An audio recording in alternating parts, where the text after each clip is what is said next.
I did a video on how to shred, best practices and tips and tricks, and I realized that I left some out.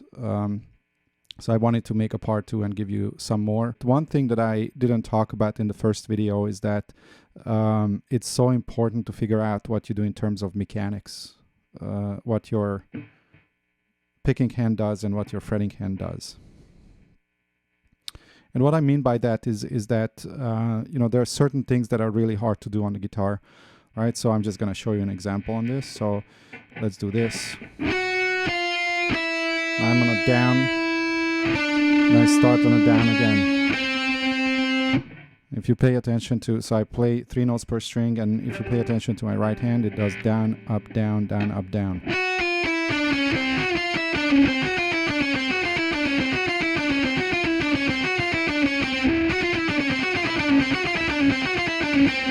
It's really hard. Actually, this is the proper gypsy picking way of doing things, when you always start a new string with a downstroke.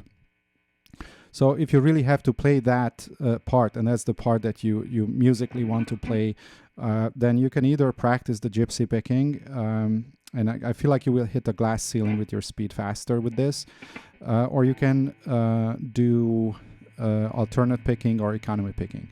Gypsy picking, by the way, incorporates both of those techniques. But so if you do alternate picking, for example, then you know, maybe you can start with, let's say, an upstroke.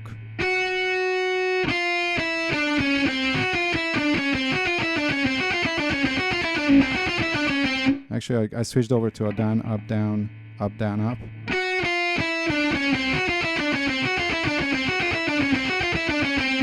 Right, so that already is a little easier, and then you can do up, down, up, and then start the next one with a downstroke, and then you have to skip the string to get back to that upstroke again.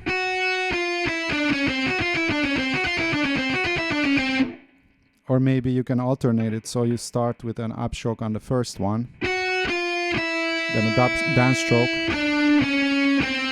And then here you do economy picking, so you start with a downstroke. But then you land it on a downstroke again. So now you're stuck. And that's really what I mean by kind of figuring out the mechanics, that you really have to kind of think through all of those problems that you will run into. And one of the little tricks that I do sometimes when I'm free to come up with my own licks is that I try to avoid the parts that I can play that well. So in this case, for example, I could do one easy trick is to double up on that first 3 set of first 3. So you go down, up, down, up, down, up, and then you're in position to start with a downstroke on the next string. Right, so you can do.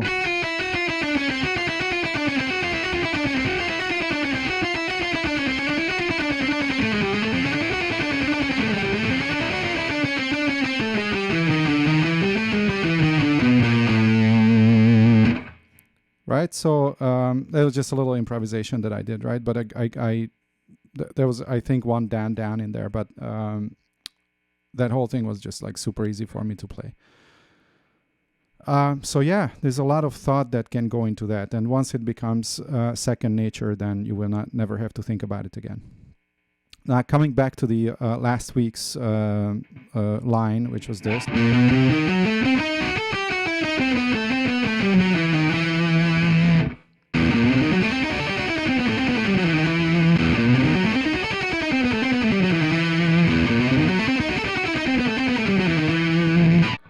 I did figure that out. There's nothing hard. There's no hard string change in that passage. So I go down, up, down. And then here I do economy picking. So I start on the next one with the downstroke. Down, up. Then alternate picking. Down, up, down, down. So economy picking. Then up, down, up, alternate picking, down, up, down, up, down, and then here I double up on that those three notes. Up, down, up, so then the next string is down.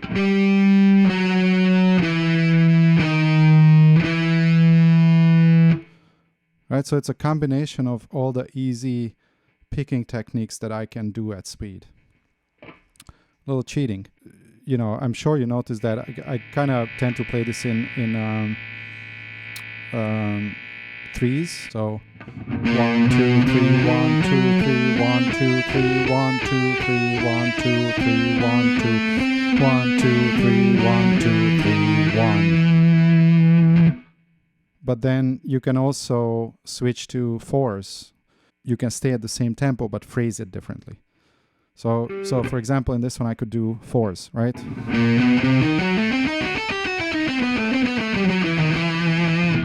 So that is, you could hear that the phrasing was in 1, 2, 3, 4, 1, 2, 3, 4, 1, 2, 3, 4, 1, 2, 3, 4, 1, 2, 3, 4, 1, 2, 3, 4, 1. Right, and that is because 3 times 8 equals 4 times 6 equals 24. Now, obviously, you could do the same thing with twos, right? So you could do this kind of phrasing: 1, 2, 1, 2, 1, 2, 1, 2, 1, 2, 1, 2, 1, 2. You could do sixes: 1, 2, 3, 4, 5, 6, 1, 2, 3, 4, 5, 6, 1, 2, 3, 4, 5, 6, 1, 2, 3, 4, 5, 6, 1. Or you can do eights. 1, 2, 3, 4, 5, 6, 7, 8, 1, 2, 3, 4, 5, 6, 7, 8, 1, 2, 3, 4, 5, 6, 7, 8, 1. So those are all the different options of phrasing the same passage, right? Just based on how you think of it and how you where you put the stresses. So thinking in threes, it sounds like this.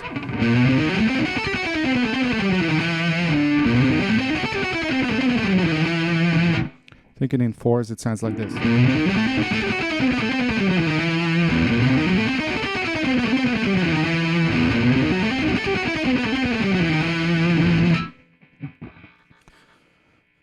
Okay, my next tip is that I notice that sometimes I tend to look at the fretboard when I'm playing, and I see that with other people as well, especially early on, and that's totally okay when you're learning, but I would like to encourage everybody to not look at the fretboard and not look at what you're playing. So, you know, super simple stuff, but maybe, you know, some people just don't think of it, is that to force yourself to look away from the fretboard.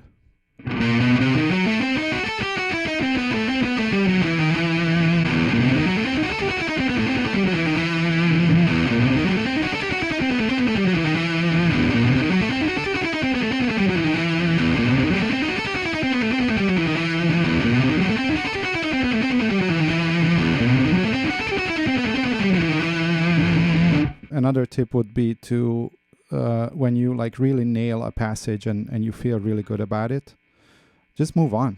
When I really nailed something, I actually tried to put down the guitar and just embrace that feeling of nailing something. I think that's so important. Or just move on to working on something else and then come back to what you're working on later. I think it's really important to like really embrace our successes. And then the last thing is, you know, don't feel that you have to work on the same passage all day, every day. I think this will be different for each person because some people don't mind doing that. But what I tend to do is that if I get bored of working on one passage, I just simply move on to the next one and then come back to the previous one. So those are the new things that I wanted to mention. I hope this is helpful. Rock on.